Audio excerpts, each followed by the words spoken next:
Yo, what is up on this Wednesday evening? Hope everybody's doing well. I just wanted to take a moment to sit down one on one with my subscribers and discuss film, the pressure of making a trilogy, and kind of hone it all in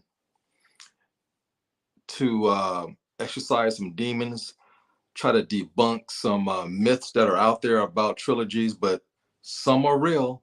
It is a real thing. And when I first wrote and put together What Have I Done, I had no clue that I would be making a sequel to it. In fact, when I wrote the story 10 years ago as a short story and because poetry books, subsequent sequels throughout, there's 9 chapters and it's vastly different than what I've done here. Totally different. And script writing, composed to just regular writing in a book, novel, comic strip, or even poetry is totally different. And such great things were said in poetry, I didn't want to lose it. So, what I decided to do was do something bold, incorporate the poetry into the script for the film. And it's a major part of the film. In fact, the poetry is the character of the werewolf when it's not in werewolf form. It's the duality of the character in his head. You never see him walking down the street spitting poetry and nothing like that. But when he's going throughout his day, the inner voices speak out loudly and clearly. And this wolf is very intelligent, very knowledgeable, and is trying to take control completely of this human form. In previous movies, it's all about transformation. Most werewolf movies hinge their budget on the transformation itself, and then there's nothing left for the story or the actors to chew on. Um, there's some good werewolf stories with bad special effects. There's some bad werewolf movies with good special effects, and sometimes the story gets lost in between. And is American Werewolf the best written script? Probably not, but it's still considered, in my opinion, the best werewolf movie ever made. Then there is the 1941 Wolfman, probably the best story, but makeup then was totally different. And over the years, it's transformed. And speaking of transform, that's the whole point of a good werewolf movie. Like I said, it hinges on that transformation. Well, I don't have the budget for that. And not only did I not have the budget, I didn't want to be like every other werewolf film. But the least money you have, the more creativity comes to mind. And how can I do a transformation from human form to werewolf form without that expensive budget that Hollywood has? So what I did, I showed the man in his normal form, and in a couple of clips, you see him in mid transformation. You see a clip with the mouth to the side is opening up. That's still human form. The teeth are starting to sprout. The nose is starting to get more um, slender and longer. And then of a sudden, yeah, you have the werewolf in full form. So it's all about editing, clipping, having a good makeup. In my case, a good costume along with makeup to make it all work. I didn't want to do the trope of like David Banner, showing that transformation. Didn't want to do that. Clothes ripping is just kind of cliche-ish. But I did have the werewolf eyes in both movies, the contacts. And that's pretty cool too. Like I said, it's pre-werewolf transformation. And you get the idea. I use a lot of shadows, a lot of silhouettes, and I love noir films. So if I'm going to do something different, let's go all out and be different. I wanted to create an absolute total new world. I admire the first underworld movie with the Lycans and the vampires. Such a rich world they built. Kind of remind me of the Matrix a little bit because it was probably derived from that along with the comic strip and everything. But I like that world. Subsequent sweet sequels wasn't very good and it lost its luster, but I like the look. And I'm like, I like that slickness. What if it was black and white? Your main protagonist slash antagonist is black. So already is different. And I'm into art house films. You know, making a movie is not easy, but making something different can be easy in the film world. And poetry, black and white, a new world. This is a modern day werewolf. So, and I kind of changed the mythical magic of the werewolf. Yes, full moon, he transformed, he was bitten by a wolf, therefore he turns into a wolf, but also the first generation of a werewolf that's been bitten can pass on his genes through sex, you know, and your offsprings, some might get the gene, some might not even survive the process of it, and some will make it. In the first film, it alludes to my mother having two miscarriages, and they were going to be girls. She carried the babies long enough to know what sex it was, but for some reason, it didn't happen. Is it because the werewolf gene is too strong to impregnate a woman to make a wolf? Or does it have to be reversed? Does it have to be the female that's the carrier of the werewolf gene gets impregnated by the man? And then if she has a girl, it'll survive and maybe the male babies won't survive. It's something I put out there in the universe to make you think. Does it have relevance? Yes, it does later on down the line. And those are things I like to play with to change the strategy of how Hollywood makes films, opposed to a small person like myself doing an indie film. You have total control, total autonomy to change things. And if you're going to mess around in the werewolf world, whew, man, you better do it right. Um, it has to be terrifying. It has to be scary. It has to be imposing. And then, just like most films from that era, Dracula, scary, imposing, charming. The Invisible Man, very astute, very smart, but crazy. The werewolf was a charming man, kind of aloof, but yet and still, he was a monster. So a little bit of debonair, a little bit of James Bond-ish type stuff in there. But in the end, this man that you're courting is an absolute monster. And that's terrifying because when you're making a film, I'm a visual storyteller. So what looks good feels good. Oh, he must be a nice guy. He's nice and this, and he's a monster. It can go vice versa. It could be a beautiful woman, and you might not never know it's a killer. Like some of my favorite films that scared me to my core. Misery, sweet old lady, read books, is a stone cold killer. Basic Instinct, need I say more? If I need some ice, I'm gonna make sure it's coming in cubes. I'm not chopping that up with an ice picker, not at all. And Fatal Attraction, being unfaithful, working with somebody at your job, doing something like that can turn into a stone cold killer. Those are the kind of things that scare me, is everyday people that you never know behind closed doors is a ruthless killer.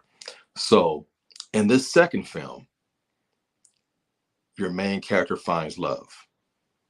And love is something that's supposed to be God-given and it's supposed to be free, along with water and sex and things like that, the air you breathe. But what the world we live in, we pay for everything. But I want to tell an old-fashioned story of meeting someone, not online, nothing like that, just good old-fashioned love. Two people fall in love, and he has the task of telling this woman, by the way, years ago before I was born, my dad was bitten by a wolf. He then turned into a werewolf married my mom, had me as a child for years. I was a normal baby, a normal teen. And years later, things started to change. And before I knew it, I became a werewolf. In the first film, your main character was able to cover it up because what happened, there was a wolf that wandered all the way from Oregon to California and was also killing people.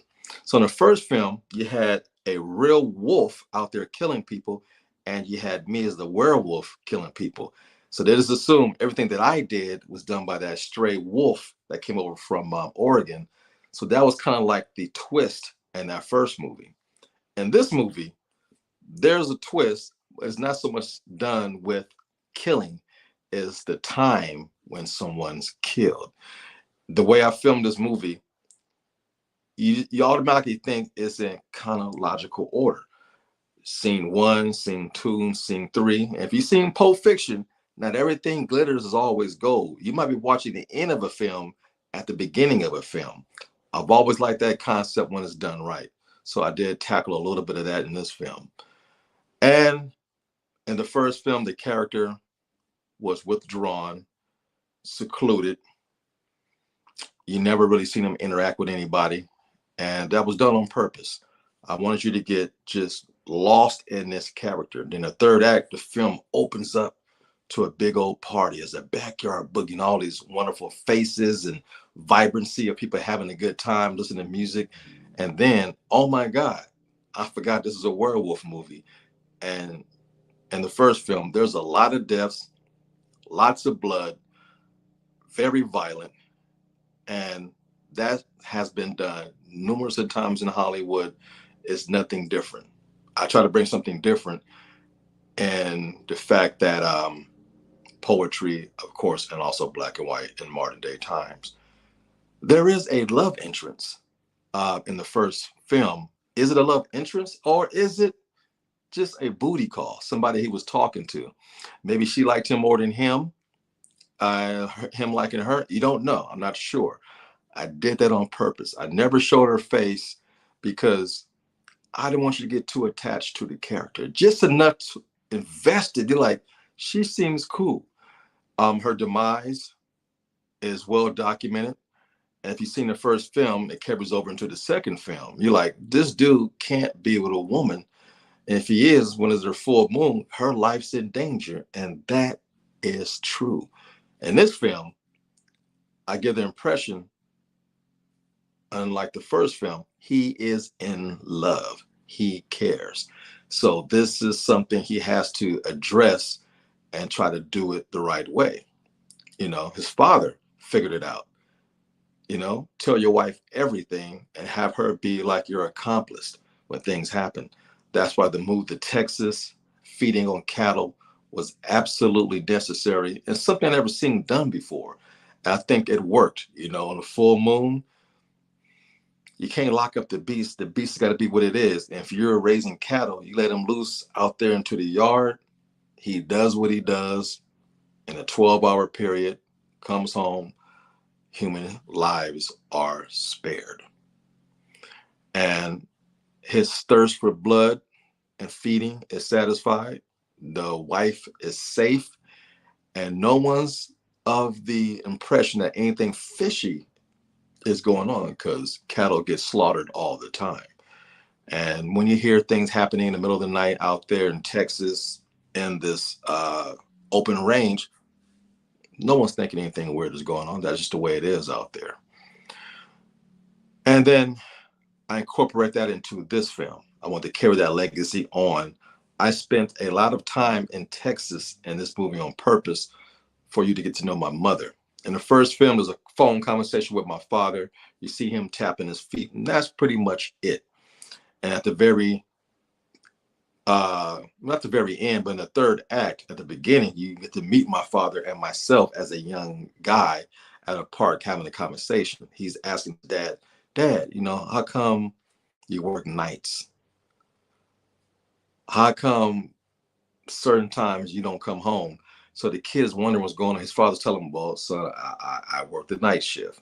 He's like, look, I got to do something. So When his son was at the ripe age where he can take care of himself, him and moms broke camp and moved to Texas. Never told his son what was going on. And the theory was he was attacked by the KKK years ago before he met his mother in the 70s and was brutally beaten. That's why he has marks and scratches on his body, hence covering up the wounds that he really received from the attack of a werewolf when he went camping with his coworkers. So, me being a man of color, I like to always add some kind of tension of racism or what a man of color goes through in life. Not only is a werewolf, was he really attacked by the KKK? It's in the back of your mind. And it's a nice cover story to tell his son that he would totally believe it, because he's growing up in an unjust world where men of color are treated unjustly. And when you're born black, you are behind the eight ball, which adds to the tension of this film. And I really wanted to humanize the character in this movie. Give him a sense of worth because you know what his job was, you know what he did. You couldn't get close to the guy. In this movie, you hear him speak a lot more. You see his relationship with his father. You see his relationship with his girlfriend, maybe soon to be fiance or wife. You see his relationship with his loving mother, her being stern about having family values, about, bringing babies or dating people in the world we live in now. We go by a creed and a code. You get married, you do things the right way, like me and your father did, like your grandparents did. There's family values in this movie, and that was crucial. In fact, when I emailed the rough draft of the script to Melissa, that's what sold her. She goes, the family values is what got me. I would love to play this role. She's not a fan of horror films. She's petrified of them. And anything that makes her heart race or there's tension, she's uneasy with that. But she goes, you know what? Besides my bias, I want to be in this film because of the core of the story. Which brings me to my point. In this movie, is story based. Story is everything. Yes, it's still a werewolf film, and you get a werewolf in all three acts: first act, second act, third act. I try to make you forget about the werewolf for a while, and then when he shows up, you're like, oh, that's right.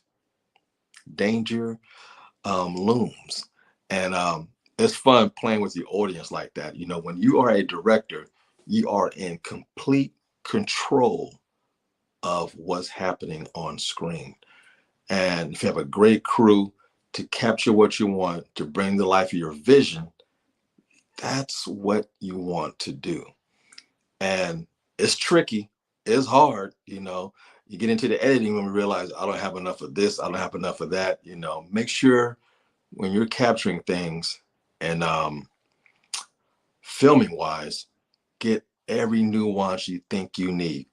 If you don't need it, you don't need it. But if you have it, you have it. This is the first film that I can look at from beginning to end and go like this. Yep, I'm satisfied. I didn't miss anything. I should have did that differently. Previous films, I did that each time. I'm like, oh man, I should have did this. Yeah. But you grow as a filmmaker and you get better with each project. At least you hope to. But when I was in the editing room and post editing, because I edit as I go, when I shot the last night, September 30th, got home and started editing, I said, yep, this is it. By 12 hours later, I was able to send it out to several press members and YouTubers to view it for the first time in its entirety. That's when you start biting your nails. Are people going to like my film? And this is my art. This is what I poured my heart into for the last year to finally be put on display. And as an artist, that's what you have to do. It's like having a child letting go. Let the audience be the judge, and then you will see what happens.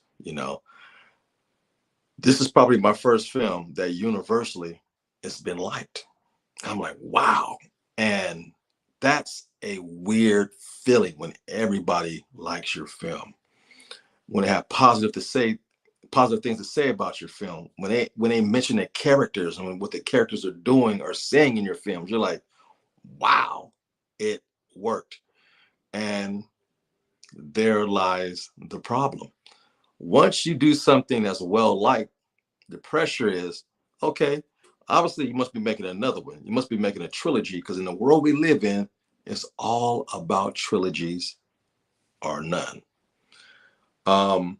If you make a part one and a part two, and part two is maybe better than part one or just as good as part one, yo, you got to wrap this up with a third one. You know, it's what Hollywood does.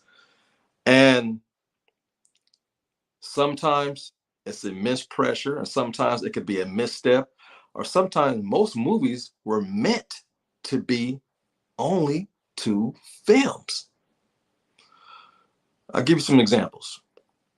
Probably one of the best trilogies, if not the best trilogy of all time, is the original Star Wars. 3 perfect films. But if you ask everybody, yes, Return of the Jedi was a perfect ending, a perfect conclusion, a perfect way to sum everything up. But their favorite is still The Empire Strikes Back. Interesting, isn't it? Then you have Terminator and Terminator 2. Terminator was low budget. It was a sci-fi horror film. It had action, but that movie scared the world. It scared America. It was something that we've never seen before. And the titular character was absolutely terrifying. And what did they do? Terminator 2. I remember opening night being in the theaters with my homeboys. We had no clue where the plot was going. I'm like, man, they gonna kill this kid early in this film. He's trapped at the mall. You got the cop, you got the Terminator. The Terminator got him, said, this dude is dead. Of course, the twist came early. In part 2, the Terminator was good. James Cameron is a franchise destroyer.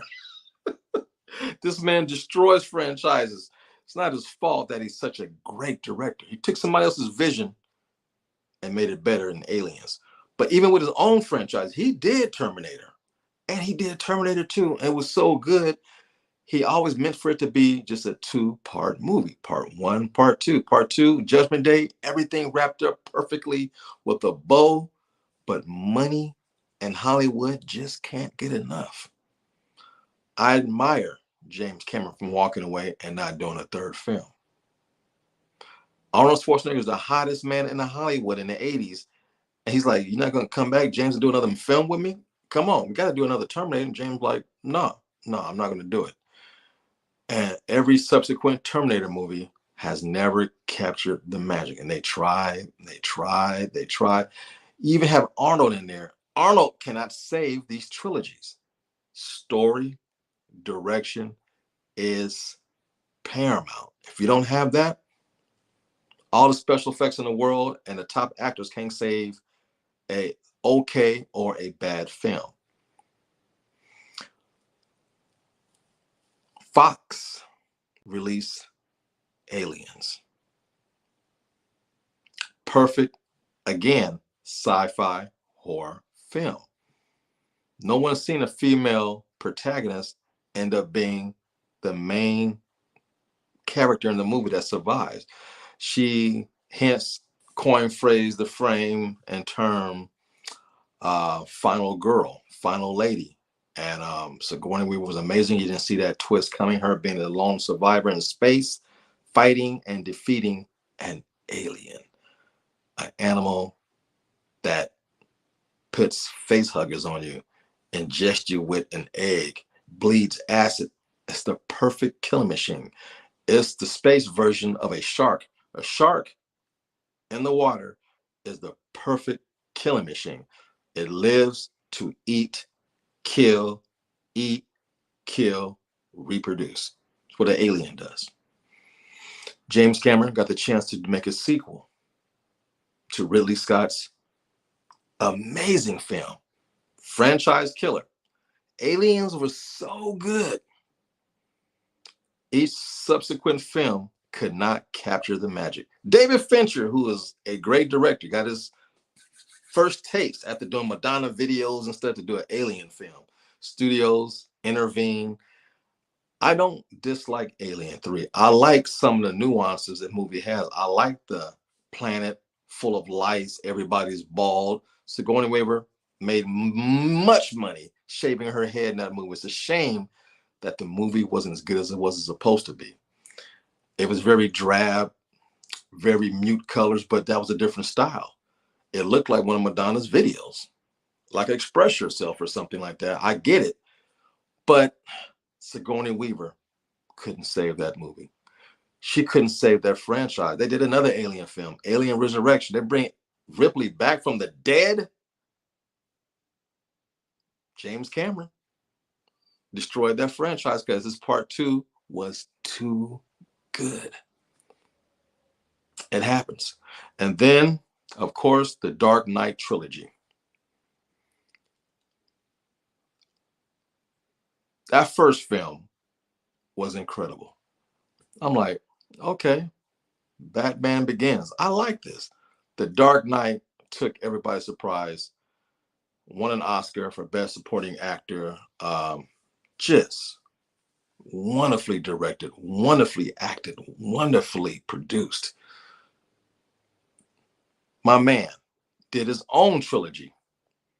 I thought The Dark Knight Rises was a good film, but the pressure of living up to The Dark Knight destroyed that film before it even came out. There was complaining that Bane's voice was muted. You really couldn't hear him. And the Joker is such a outlandish character. How do you compete with that? And my man, in his own franchise, could not capture the magic from that second film. So when I see these reviews for my film, they love it. Thank God. I am beyond happy. I read the comments. Everybody at one point in time has said, you got to do another one. You got to do a trilogy. Do I have to? The pressure is there, but then you can end up with the Beverly Hills Cop 3 franchise killer. It happens. Coming to America 2. Some films should be left alone. Don't make sequels. But when you do make a sequel and successful, pressure. I will tell you this. I did a live stream a couple of weeks ago with Cyrus and Lovely. And my man, Jaquint, chimed in the comments, AKA Q Reviews. He gave me a title for a third film in his werewolf series. He said, I'm done. He typed it in the comments. I'm like, it says a lot, 2 words, powerful. I'm like, dude, I think he came up with the title. If I decide to do a trilogy, a third film, that is the title. I'm adopting it right here, live on camera. That's what I did. And then a week later, I was talking to my man Cyrus on the phone about the success of the film, how well it's doing and things like that. And he said, what are you going to do? I said, man, I don't know. I really don't have any ideas for a third film. I was not contemplating on making a third film, more or less a second one. The second one just came to me in a vision as I was laying down one weekend. I wrote the script like in 4 days. It just happened. That's the way my brain works. I had no intentions on doing a sequel. It came to me.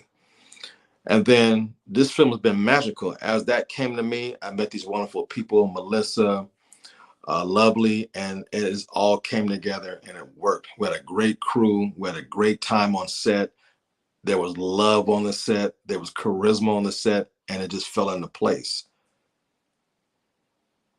That has to happen again for me to come back for a trilogy. But I will say this. I came up with a premise. And I came up with this premise while I was on the phone with my film partner, Cyrus. He says, yo, I spilled it all out, what a third film could look like. And he said, yo, that's dope. So, ladies and gentlemen, at this time right now, as I sit before you here on YouTube, for a trilogy, it's far away. I'm taking at least a year off from the werewolf thing. Not that I'm burnt out. I just want to refresh my brain. If I come back, it's got to be right. I don't want to do it for the sake of doing it because it needs to be a trilogy and that's what everybody expects. It's have to be right. Like the first three Indiana Jones, they were right. Harrison Ford wanted to make another one. 20 plus years later, they did it, made a lot of money, but it wasn't well received. And they tried to do it again with Disney and it bombed. It's tough. And you have to do it for the right reasons and not for pressure, not for money, not for because one star wants to do it more than the director does. You have to want this in unison. So the way my brain works, if I come up with a bomb ass story, then most likely there will be a third one. But as of right now, I do have a working title, which is I'm Done. My man coined phrase, the trilogy, my man Cyrus called it the Done series, the Done trilogy. I thought that was dope. So I adopted that. So those two things are in print. And then the premise that I spilled the beans on the phone with my homeboy, he goes, that's dope. So those three things are working in the favor of there being a trilogy. But I am taking a break. I created a universe. And in this second film, there's some subplots purposely that are brought up and go nowhere. That's because I have another story working line I want to invest in by next Halloween. There will not be a werewolf movie next year, for sure, whether I'm doing it or not. But next year, I'm going to take some time off. I'm going to do a smaller project, but I have another subplot story I want to tell that's in this universe that I created from the second film. So first things first, I got to get excited about it. And that part I am, because I gave the premise to my homeboy Cyrus that he loved the idea. Second of all, I have to write it. Before I write this film, I'm going to go to the actors first and go, hey, I have an idea to springboard another story in this universe. If they like it and they like the premise, then I'll write it. They have to be on board. It does not work without certain actors in this movie. So I'm going to enjoy the holidays first, do some things. I will contact the person I want to be the lead in this film and give them my pitch. If they're with it, I will write it and it'll be out by next Halloween, right on time. The fifth joint in a row come Halloween season, I will have another horror film out. And it won't be a werewolf film, but it'd be something from the werewolf um, universe, but another story. That's for sure. Things gonna line up. And the good news as well for the trilogy, if it does happen, everybody's excited about coming back. Lovely wants to come back. Cyrus wants to come back. Melissa, she's down. So that part is good. The cast is still intact, and that's important. And also, there's people that was in part one that survived. There's people in part two that survived. If I'm going to do a trilogy, I'm going to tie in the first movie, the second movie to complete the third movie, AKA the trilogy. So I want it to be something that you go, oh, a call back to part one.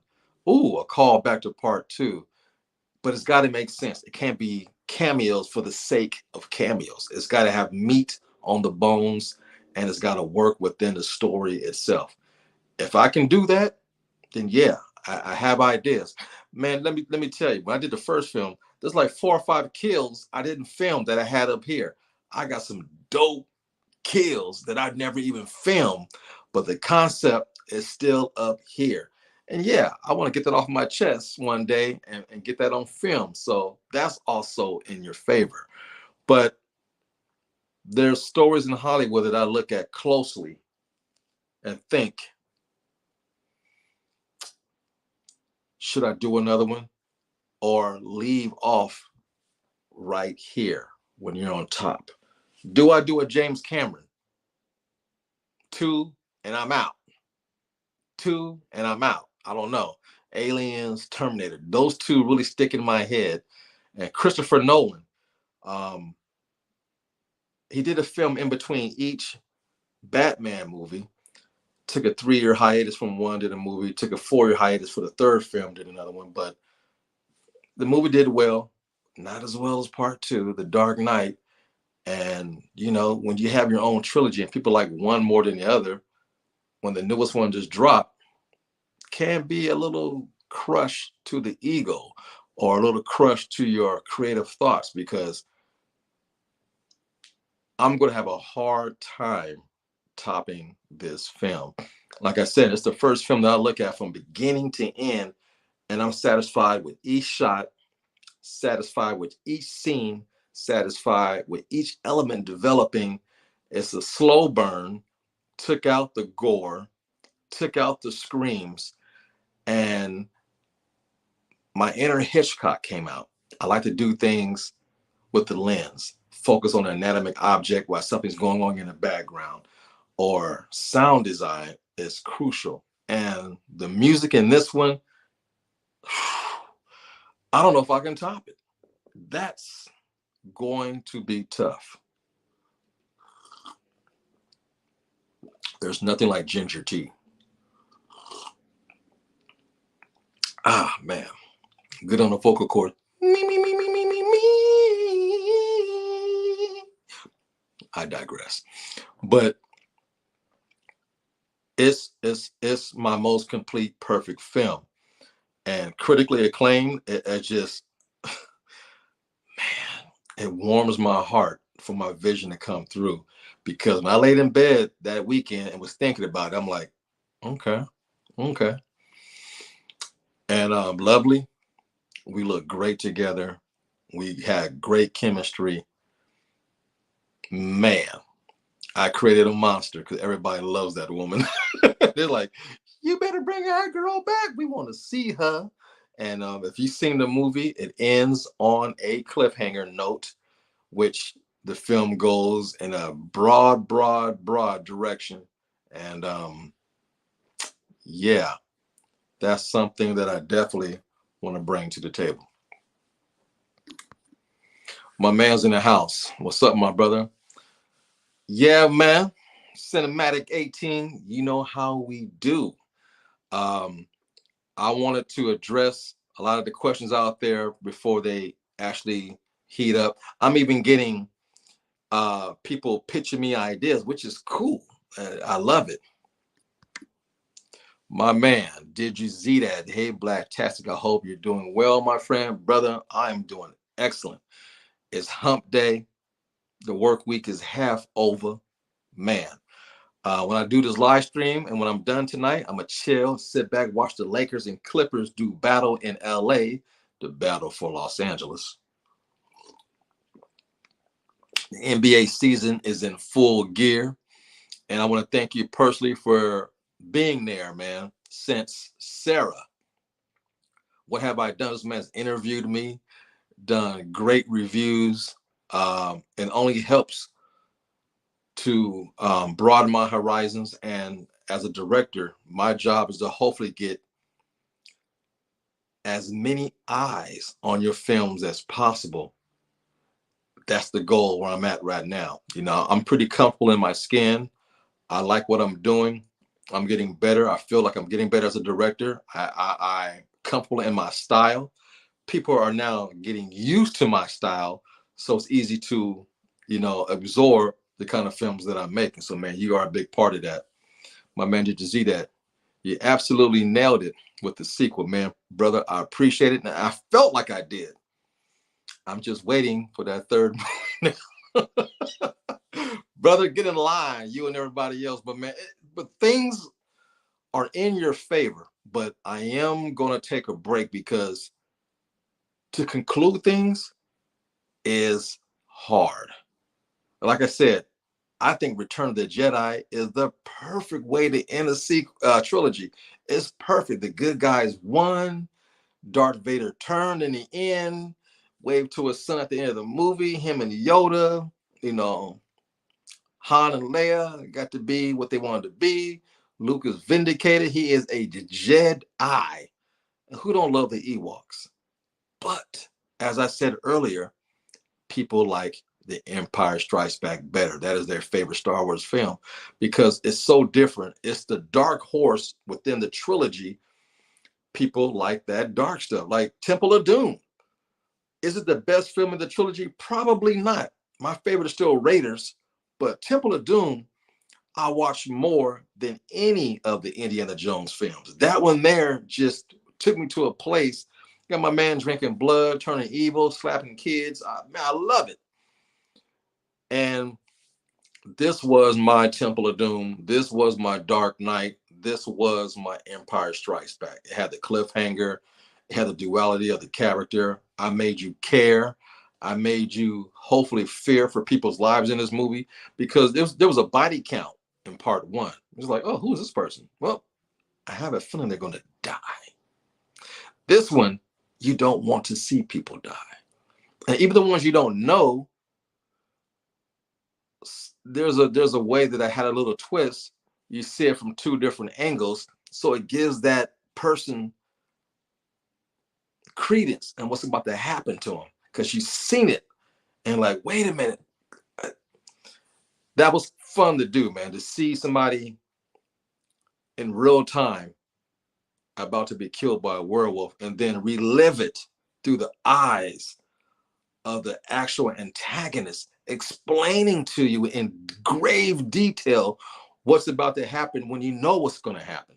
That was fun to do, man. And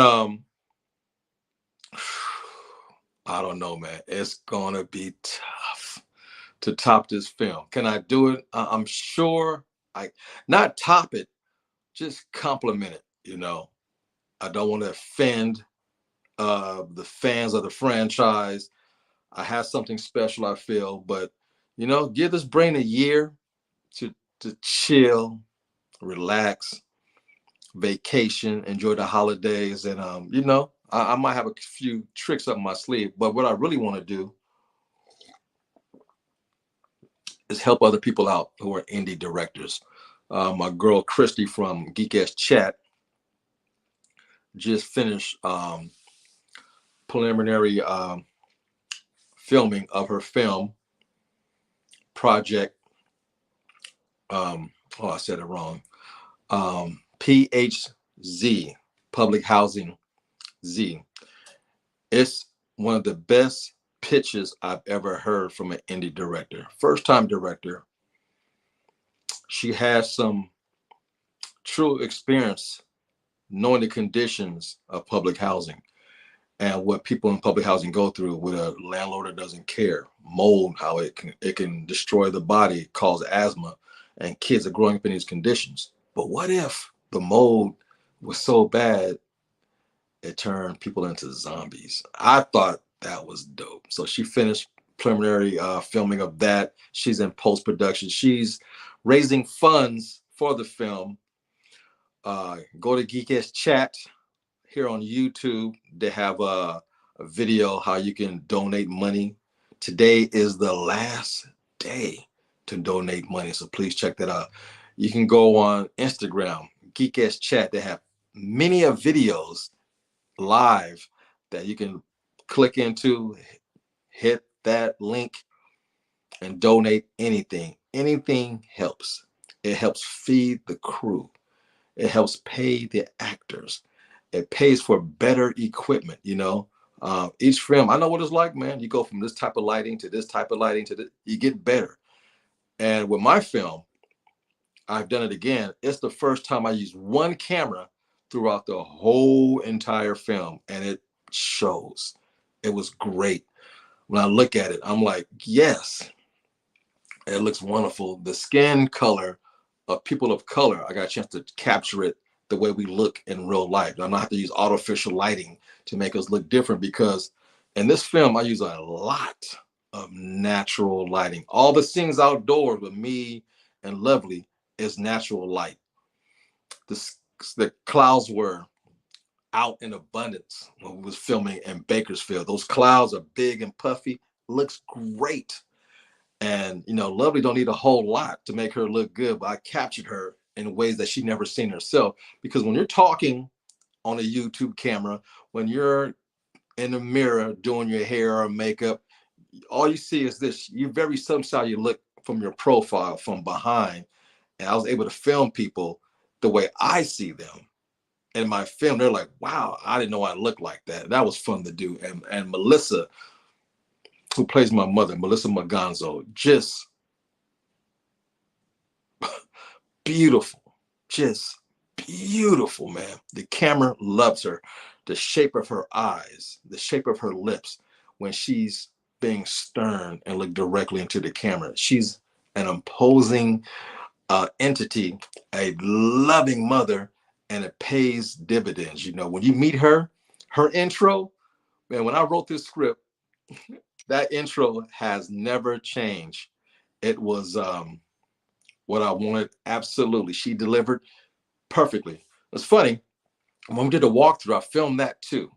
And you would see that on Thanksgiving. I'm releasing a behind the scenes video on Thanksgiving, and you'll see the original take that we did in one take.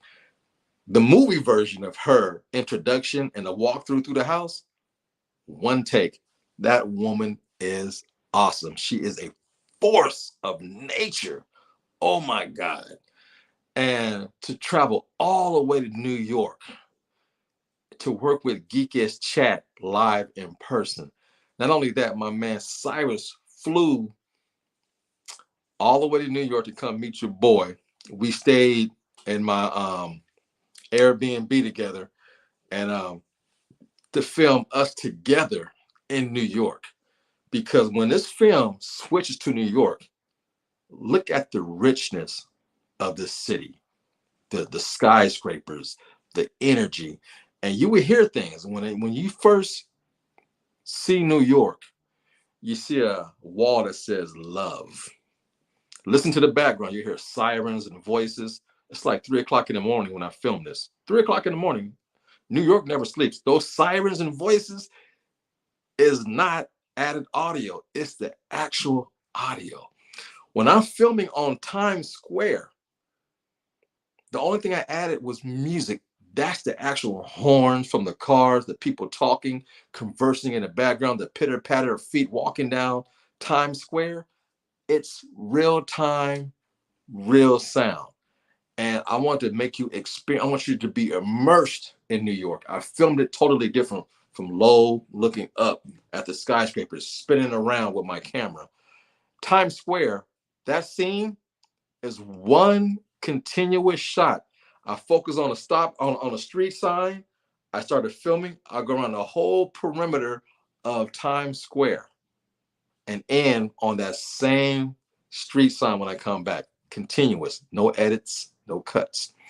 When you first meet Melissa, my mother, that is a continuous shot.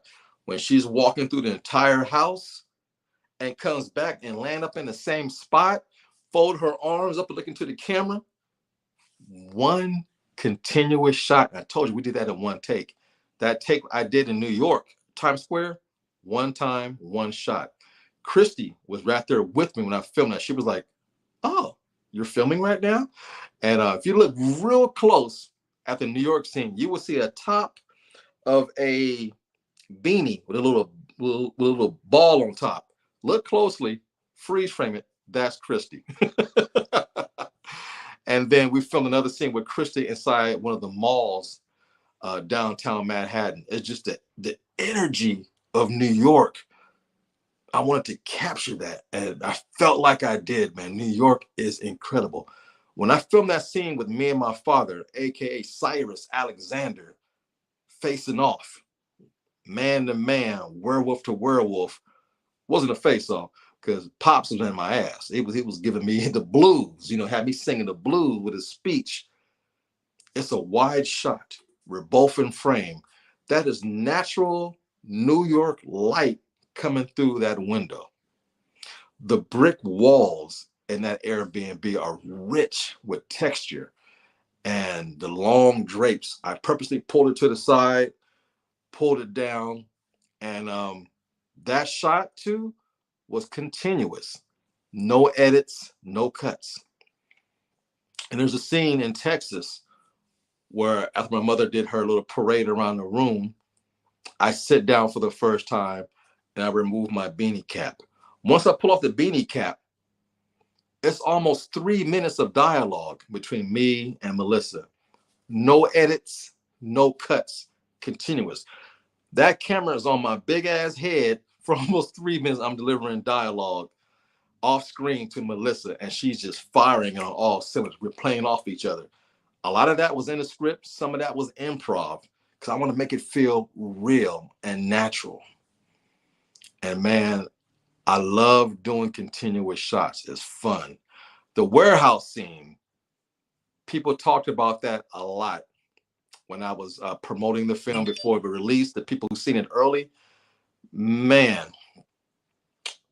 let me tell you, that warehouse has so much texture. The forklift, the truck, the werewolf being revealed. Man, I had so much fun. And the moon shots. A shout out to my man, Jaquint, my man, Q Reviews. He gives me the best moon shots ever. And they're not just stills, they're moving shots of the moon. And when I got a chance to cut to one of those scenes, it enriches the texture of this film. And then the offset color, like in the first film, black and white, red. This one is black and white, blue. Blue is a significant color in this movie. For the past 9 months, I've been advertising this movie, black and white, blue, black and white, blue, blue letters, blue texture, blue. What's this blue for? You got to wait to the end of the film to find out. There's a speech with my mother explaining the lineage of the werewolves, and she says something very important. It's not a throwaway line whatsoever. Blue is significant in this movie. Like the first movie, I use red. Red means passion and it means blood. But also, I love science. And there's a thing called the blood moon. I did my research on it. It's in the first film what the blood moon is. So that represents red. It's the only time you will ever see a red moon. In this film, there's a thing called the blue moon. What is that? Every 3 years, there's a 13th full moon because you get one full moon every month of the year, 12. But that third year of every 3 years, there's a 13th. That 13th moon, it happens twice in 1 month. That second full moon in 1 month is called a blue moon. It happens so rarely, hence the term once in a blue moon. So the science of this film was what also got me involved in this film. I wanted to be accurate about what my moons are. The blood moon, now introduce the harvest moon, and also the blue moon. So listen really close to the news clips. They're not there for decorations. It's explaining things subconsciously in your mind. And there's a scene in New York involving Christy, and she's watching TV. Like I said, I filmed this in New York. If you try to guess early on what's happening, listen to what the TV is talking about. You know, there's a twist in locations in this movie. For those who didn't catch it, go back and watch it again and listen to the news clip that she's watching in the movie. It explains where it's taking place live in time without telling you all the nuances, because New York plays a significant role in this film. You just don't know that until later on, late second act going into the third act. And shout out to Charles Young, who plays my good friend in this movie. He's actually in the first film. He's the man that's in the warehouse in the very beginning that gets killed in the dark. And I was going to use him twice as a victim in the first film in the warehouse in the darkness. And he was also going to be at the backyard boogie towards the end of the film in the third act. He had to go to LA that weekend, couldn't make it. I go, man, I'm going to put you in the second film and I'm not going to kill you. So that was cool to have him in the film. We did the toast. We had the conversation between homeboys, because when a man has found love, has taken that step into being a man and doing the right thing by his woman, he has to have that one conversation with his homeboy to make sure it's real. It's almost like pinching yourself. And that significant conversation, brothers, when you real with someone and you found that one, you go tell your boy to get that confirmation. Man, this is it. I'm giving everything else up. This is the one. And I was talking to my man Cyrus. He says, man, this film is very authentic in Black language. For one, it's written by a man of color and directed by a man of color. So a lot of nuances of Black lingo is in this movie. Stuff like faking the funk, fake it until I make it. Those little catchy tunes of verbiage is very crucial, explaining how a character is. Some scripts in Hollywood are written for people of different ethnicities and things like that. Like, for instance, the original Shaft was written for a white guy, but my man got a hold of that film and changed it up and put Richard Roundtree in there and gave it some funk, some essence, some soul. My film was not written for a white guy. It was written for a Black guy. So I didn't have to change shit. It is what it is. It has soul, but it's open to everybody. It's not like so hip hopish that it's like, oh man, this is offensive. No, it's a good script with Black characters, and to show the world, this is how we get down. We don't have to be hoes, drug pushers, and pimps. We can be husband, wives, boyfriend, girlfriend, police officers, and werewolves. Hey man, I had a blast with this live stream. Those who tuned in, I appreciate you. Thank you for the comments. The universal love and reception for this film, I can't thank you enough. It's overwhelming in the best of ways. It will be a challenge to continue this series. Am I up for the challenge? Most likely. Like I said, I have a working title. I have a premise that my man like, and the cast is still intact. So those are three big pluses. So we will see what happens in the near future. Enjoy the rest of your evening. I'm not going to take up too much more of your time, and I want to appreciate you from the bottom of my heart. I want to take this time to thank you for clicking on to my channel, watching my film, leaving comments about my film. Those who did reviews, my God, cool to the fullest. Did you see that? My man Mike, YK Reviews, Rashad G, Q Reviews, Geek Ass Chat.